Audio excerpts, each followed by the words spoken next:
चलिए, ये है लेसन अपना एन एपिटाफ क्लास 12 का है। और इस लेसन में एन एपिटाफ का मतलब है कि एक समाधि, जैसे कि अगर किसी की मृत्यु हो जाती है तो लोग उसको ऐसा कुछ कब्र होता है, कब्र में उसे दफना दिया जाता है। और लोग दफनाने के बाद क्या करते हैं कि वहां पे उस व्यक्ति के बारे में कुछ चीजों को यहाँ पे लिखवा देते हैं, जैसे कि उसका नाम, कब उसकी मृत्यु होती है इत्यादि, कुछ भी हो सकता है। ठीक उसी तरह से ये जो हमारा लेसन है एन एपिटाफ, इसमें एक ऐसे समाधि के बारे में बात की जा रही है जिसके यहाँ पे बोर्ड पे एक कुछ पंक्तियां लिखी हुई हैं और उन्हीं पंक्तियों के बारे में ये पूरा का पूरा अपना लेसन है। आइए पढ़ते हैं।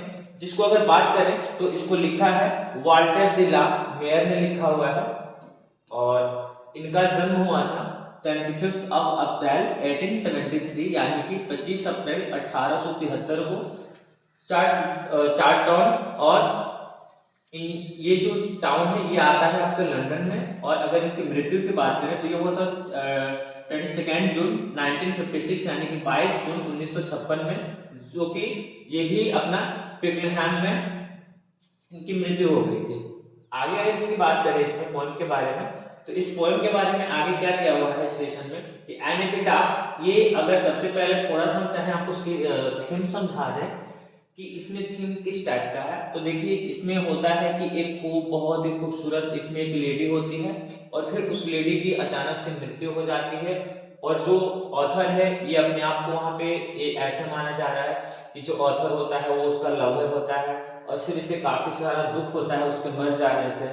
तो वैसा ही कुछ है, आइए देखते हैं। तो ये दिया जा रहा है कि an epitaph is a heart touchable. Heart touchable का मतलब हो जाता है दिल को छू जाने वाले, यानी कि an epitaph is a heart touchable short poem which has been composed. अब एक चीज हम लोग यहाँ पे देखते चले कि अगर हम बात करें चाहे कंपोज की, या तो फिर हम कंपोज की जगह हम और एक वर्ड है जिसको चाहे तो बोल सकते हैं, और वो वर्ड अपना क्या है कि कंपोज की जगह हमें कहीं पे मिल सकता है रिटेन बाय भी मिल सकता है।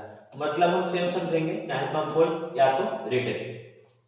तो an epitaph is a heart touchable short poem. जो एपिटाफ है ना, ये एक बहुत ही छोटी सी कविता है, यानी कि छोटी सी कविता है जो कि दिल को छू जाने वाली छोटी सी कविता है। which has been composed by the world famous poet, जो को कंपोज किनके द्वारा किया गया है, वर्ल्ड फेमस पोएट, यानी कि जो पूरे विश्व के बहुत ही प्रसिद्ध कवि हैं, यानी कि वाल्टर डी ला मेयर के नाम से इनको हम जानते हैं।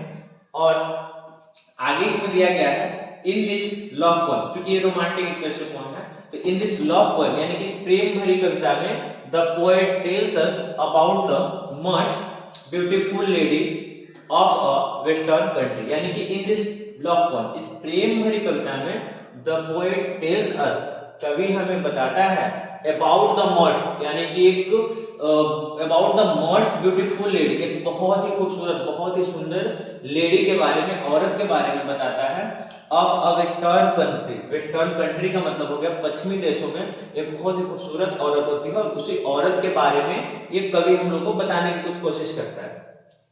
Who is no more in this world, यानी कि ये बोल रहा है कि जो लेडी, जो ये पोएट ये बता रहा है कि जो पश्चिमी देश में बहुत ही खूबसूरत लेडी है, बहुत ही सुंदर औरत है, और वो क्या है, who is no more in this world, लेकिन अब वो इस दुनिया में नहीं है, और यानी कि उसकी मृत्यु हो चुकी है, वो अभी संसार में नहीं रही। आगे इसमें फिर क्या कवि बताने की कोशिश करता है, आगे बोल रहा है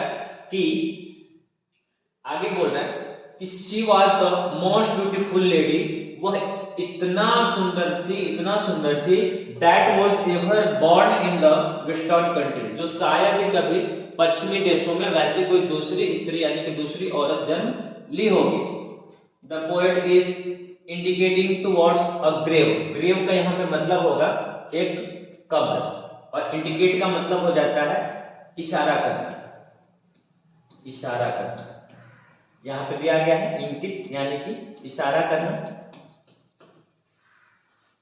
तो द पोएट इज इंडिकेटिंग, जो कवि है वो इशारा कर रहा है टुवर्ड्स का मतलब होता है के तरफ, और ग्रेव एक कब्र की ओर, कब्र की तरफ क्या होता है, पोएट इशारा करता है। एंड सेज दैट, और कहता है कि this is the same Tom in which, this is the same Tom. Tom का मतलब यहाँ पे देख ले कि टॉम का मतलब होगा वही मकबरा, यानी कि टॉम का मतलब मकबरा। तो this is the same term, या वही मकबरा है इन विच, जिसमें, इनका मतलब में, विच का मतलब जिस, इन विच यानी कि जिसमें माय लव मेरा प्यार, इज लेट डाउन, जिसमें मेरे प्यार को लिटाया गया है, यानी कि जिसमें मेरी प्यार लेटी हुई है, यानी कि सोई हुई है एक तरह से। और यहाँ पे बताते करें कि इज लेट डाउन, यहाँ पे है आपका पैसिव वॉइस में, ये चीज समझना जरूरी है। थोड़ा थोड़ा सा ग्रामर भी देखते चले लगे हाथ हम लोग। तो ये है my love is laid down का मतलब हो गया, यहाँ पे ये नॉन डूअर सब्जेक्ट बन रहा है, इसलिए पैसिव में भी चला गया है। ठीक है, यानी कि ये पोएट का कहना है कि ये क्या है कि इतनी सुंदर ये लेडी थी जो शायद ही कभी पश्चिमी देशों में ऐसी जो लेडी है यानी कि औरत है कभी जन्म ली होगी, और वो एक कब्र यानी कि ये जो है हमारा मकबरा भी इसको बोला जा रहा है, तो एक ग्रेव की ओर इशारा कर रहा है, इंडिकेट कर रहा है कि ये वही टॉम है जिसमें मेरा प्यार लेटा हुआ है। आगे देखते हैं क्या बोलता है पोएट, यानी कि आगे क्या लिखा हुआ उस पर, ये देखते हैं हम लोग। आगे इसमें बोलता है पोएट कि, आगे पोएट ये इसमें बोल रहा है कि the poet loved her too much, यानी कि जो पोएट होता है उसको बहुत ज्यादा प्यार करता है, by whole heartedly. By whole heartedly का मतलब हो जाता है दिलो जान से, बाय होल हार्टेडली का मतलब हो गया दिलो जान से, उसको बहुत ही ज्यादा प्यार करता है, यानी कि द पोएट लव यहाँ पे पास्ट टेंस में है, तो ये पूरा अगर अर्थ निकाले इसका तो the poet loved her too much, कवि जो है उसको बहुत ज्यादा प्यार करता था, बाय होल हार्टेडली यानी कि पूरे अपने दिलो जान से उसको प्यार करता था। किसको? अपनी बिलव्ड को। और उसकी बिलव्ड कौन थी? तो वही जो वेस्टर्न कंट्री में जो सबसे द मोस्ट ब्यूटीफुल लेडी थी। So the poet began to weep bitterly। यहाँ पे weep bitterly का मतलब देख सकते हैं, weep bitterly का मतलब है कि फूट फूट कर रोना। weep bitterly का मतलब होता है फूट फूट कर रोना।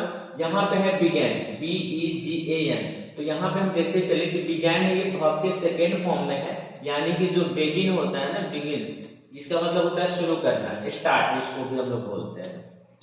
स्टार्ट का ये क्या है? सेकेंड फॉर्म है यहाँ पे, और सेकेंड फॉर्म का मतलब कि ये हमें बताना चाह रहा है पास्ट के बारे में, बीते हुए समय के बारे में, यानी कि so the poet began to bitterly, इसलिए जो कवि है वो एक बिगैन मतलब शुरू कर देता है, चालू कर देता है, टू वीप बिटरली, फुट फुट कर रोना चालू कर देता है, यानी कि पोएट क्या करता है? फुट फुट कर रोना चालू कर देता है। क्यों कर देता है? To know the news about her death, उसकी मृत्यु के बारे में जब इसको खबर मिलती है, किसकी मृत्यु? तो वही द मोस्ट ब्यूटीफुल लेडी, तो उस मृत्यु के बारे में जब इसको पता चलता है, इसको खबर मिलती है, तो ये फूट फूट कर रोने लगता है। वही never oppressed the memory of his beloved, oppressed का मतलब हो जाता है सताना, और जब कभी, वह नेवर का मतलब हो जाएगा जब कभी, ऑपरेस्ट मतलब सताता था, पास्ट टेंस का यहाँ भी सेकेंड फॉर्म है, समझते चले, यहाँ भी सेकेंड फॉर्म है। तो जब कभी भी उससे सताती थी, द मेमोरी यानी कि याद, ऑफ हिज बिलव्ड, उसकी प्रेमिका की, यानी कि पोएट की प्रेमिका कौन थी? वही जो most beautiful lady of the western country.